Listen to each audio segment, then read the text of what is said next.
If you can't play the good guy, sometimes you've got to play the villain. Let's see the backstory of every demon in the universe of Shadow Fight 2. In a world where the boundary between the physical and the shadow world is guarded by ancient laws, there existed 6 formidable warriors. Once human, now transformed into demons by the forbidden powers they sought. Their emergence into the human world was no accident. It was the result of the gates of shadows being flung open by a warrior known only as Shadow, who defied the laws of the elders in his quest for a worthy battle. Lynx, the first of these demons, was the enigmatic leader of an assassin group called the Order. His prowess in combat was matched only by his cunning, employing a smoke bomb to vanish from sight, leaving his opponents grasping at shadows. Lynx's claws were feared for their deadly precision, a reminder of the human he once was and the shadow he had become. Hermit stood as the second demon, a master of arcane arts whose power was shrouded in mystery. He had decimated rival academies to establish his own, a place where his disciples learned not out of loyalty, but to uncover his secrets for their own ambitions. Hermit's magic was a spectacle of terror, his one-handed swords a dance of death. The third demon, Butcher, was a name that sent shivers down the spines of those who heard it. Leading a gang that terrorized the town, Butcher's past was marred by betrayal and vengeance. His story was one of bloodshed, his every move a testament to the power he wielded and the fear he instilled.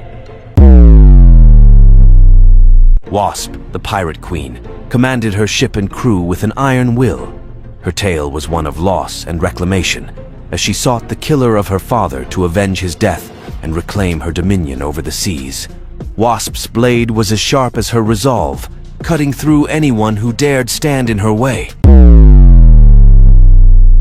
The fifth demon, Widow, was a seductress whose beauty was only matched by her ruthlessness.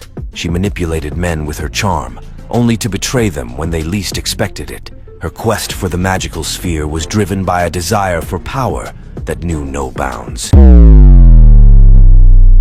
Lastly, Shogun, the warlord of Ivory City, rose to power through treachery, assassinating the prince to claim the throne. His ambition was unquenchable, seeking to become a great warlord with the aid of the magical sphere.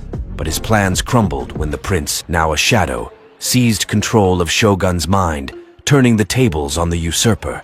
These demons, minions of the universal conqueror Titan, were bound by their shared history with the Shadow Realm. Their fates were intertwined with that of Shadow, the one who had broken the sacred laws, and in doing so had unleashed chaos upon the world. The player's journey through Shadow Fight 2 is not just a series of battles. It is a quest to restore balance, to close the gates of shadows, and to confront the darkness within and without. This tale of shadows and demons is a tapestry of power, betrayal, and redemption. Each thread a story of a warrior who fell from grace and became a legend in the shadow world. Why did Mei turn against Shadow? In Shadow Fight 2 Act 6, after Shadow defeated Shogun, Sensei advised everyone to close the gates of shadows and put an end to the demons. However, only a person with both flesh and soul can use the demon seals to close the gates, and Shadow had lost his flesh and soul when he opened the gates of shadows. Sensei refused to do it because he was too old, and Sly refused because he didn't see any profit in risking his life. Finally, Mei agreed to do it, and told Shadow aggressively, "Let's do this without anyone's help." Unfortunately, Titan was aware of their plan from the beginning. As Mei used the seals to close the gates, Titan used his telekinesis ability to capture her. He then hypnotized her and turned her into a demon. This is why Mei fought against Shadow. It's not exactly cheating, but she did become a villain in the end. Thanks for watching.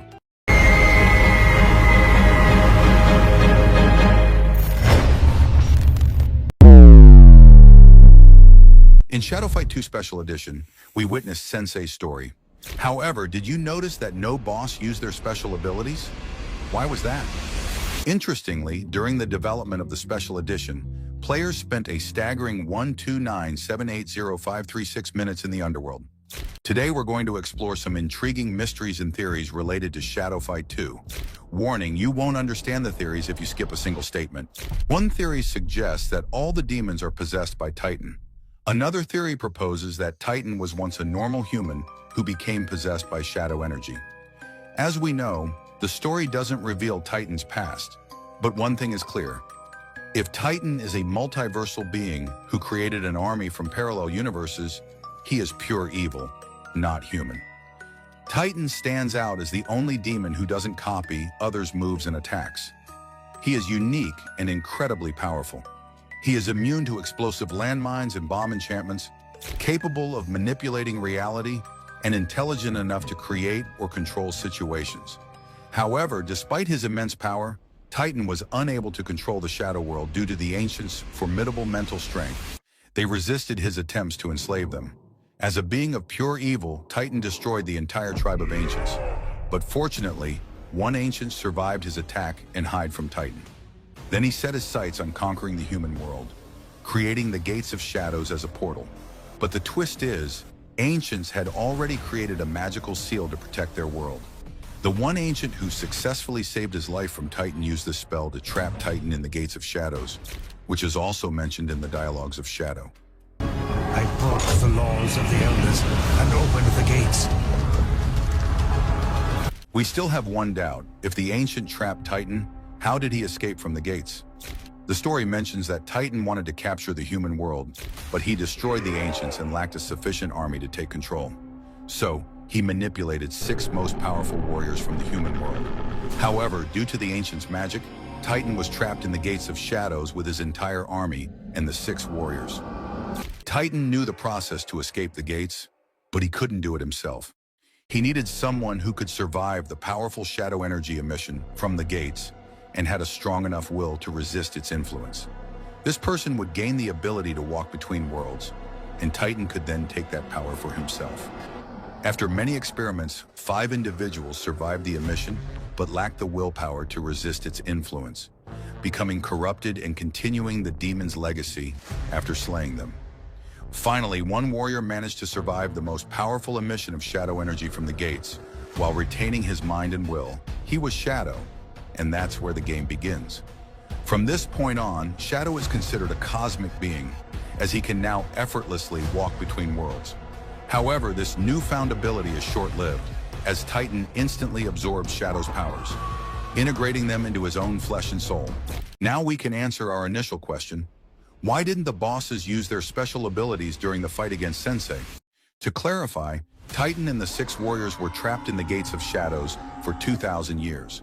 The corrupted shadow energy is the reason for their extended lifespan, transforming them into demons. However, this raises another question.